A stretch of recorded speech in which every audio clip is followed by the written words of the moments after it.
हरे कृष्णा कृष्ण कृष्ण हरे हरे, हरे राम राम राम हरे हरे।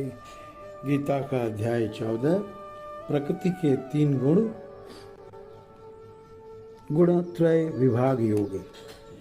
भगवान कहते हैं, मैं तुमसे समस्त ज्ञानों में सर्वश्रेष्ठ इस परम ज्ञान को पुनः कहूँगा, जिसे जान लेने पर समस्त मुनियों ने परम सिद्धि प्राप्त की है। इस ज्ञान में स्थिर होकर मनुष्य मेरी जैसी दिव्य प्रकृति स्वभाव को प्राप्त कर सकता है। इस प्रकार स्थित हो जाने पर वह न तो सृष्टि के समय उत्पन्न होता है और न प्रलय के समय विचलित होता है। हे भरतपुत्र, ब्रह्म नाम समग्र भौतिक वस्तु जन्म का सूत्र है और मैं इसी ब्रह्म को गर्भस्थ करता हूँ, जिससे समस्त जीवों का जन्म संभव होता है। हे कुंती पुत्र, तुम ये समझ लो कि समस्त प्रकार की जीव योनियाँ इस भौतिक प्रकृति में जन्म द्वारा संभव है और मैं उनका बीज प्रदाता पिता हूँ। भौतिक प्रकृति 3 गुणों से युक्त है। ये है सतो, रजो तथा तमोगुण। हे महाबाहु अर्जुन, जब शाश्वत जीव प्रकृति के संसर्ग में आता है तो वह इन गुणों से बन जाता है। हे निष्पाप सतोगुण, अन्य गुणों की अपेक्षा अधिक शुद्ध होने के कारण प्रकाश प्रदान करने वाला और मनुष्यों को सारे पाप कर्मों से मुक्त करने वाला है। जो लोग इस गुण में स्थित होते हैं वे सुख तथा ज्ञान के भाव से बन जाते हैं। हे कुंती पुत्र, रजोगुणों की उत्पत्ति असीम आकांक्षाओं तथा तृष्णाओं से होती है और इसी के कारण से यह देहधारी जीव सकाम कर्मों से बन जाता है। हे भरत पुत्र, तुम जान लो कि अज्ञान से उत्पन्न तमोगुण समस्त देहधारी जीवों का मोह है। इस गुण के प्रतिफल पागलपन, आलस तथा नींद है, जो बद्ध जीव को बांधते हैं। हे भरतपुत्र, सतोगुण मनुष्य को सुख से बांधता है और रजोगुण सकाम कर्म से बांधता है और तमोगुण मनुष्य के ज्ञान को ढककर उसे पागलपन से बांधता है।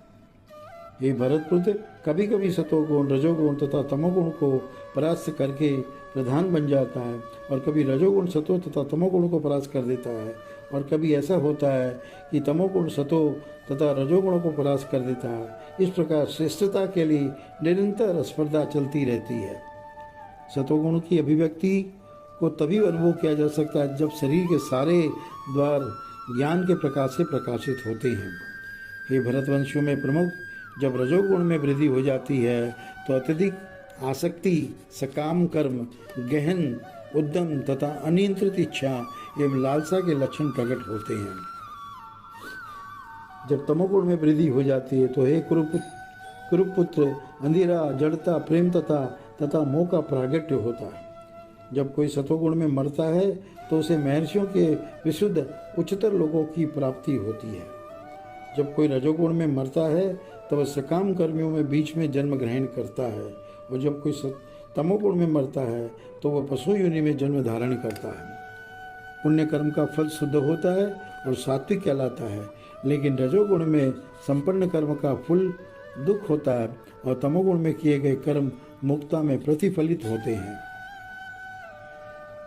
सतोगुण से वास्तविक ज्ञान उत्पन्न होता है, रजोगुण से लोभ उत्पन्न होता है और तमोगुण से अज्ञान, प्रमाद और मोह उत्पन्न होते हैं।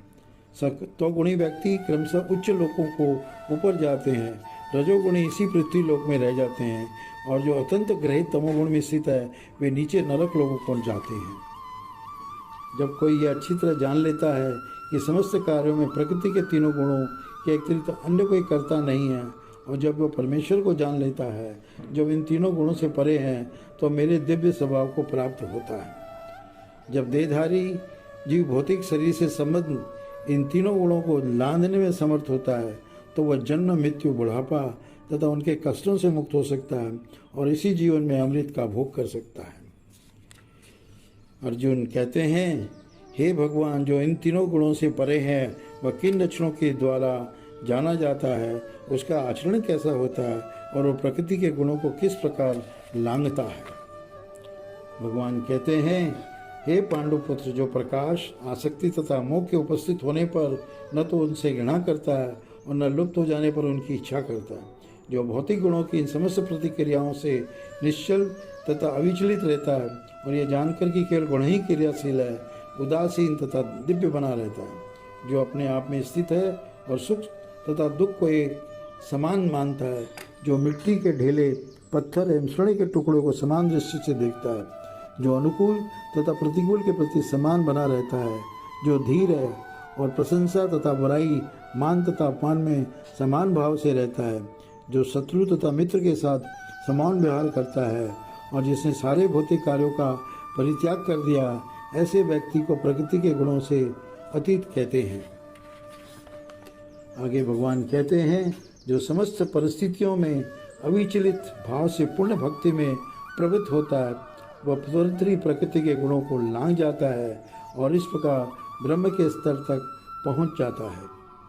और मैं इस निराकार ब्रह्म का आश्रय हूँ, जो अमृत, अविनाशी तथा शाश्वत है और परम सुख का स्वाभाविक पद है। इस तरह भगवान ने तीनों गुणों की व्याख्या करके इस अध्याय को यहाँ विश्राम दिया है। ओम तत्सदिति श्रीमद्भगवद गीता सुपनिषत्सु ब्रह्म विद्यायाम योग शास्त्रे श्री कृष्णार्जुन संवादे गुणात्रय विभाग योगो नाम चतुर्दशोऽध्याय।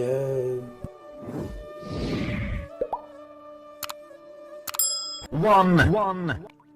Subscribe now and press the bell icon. Never miss an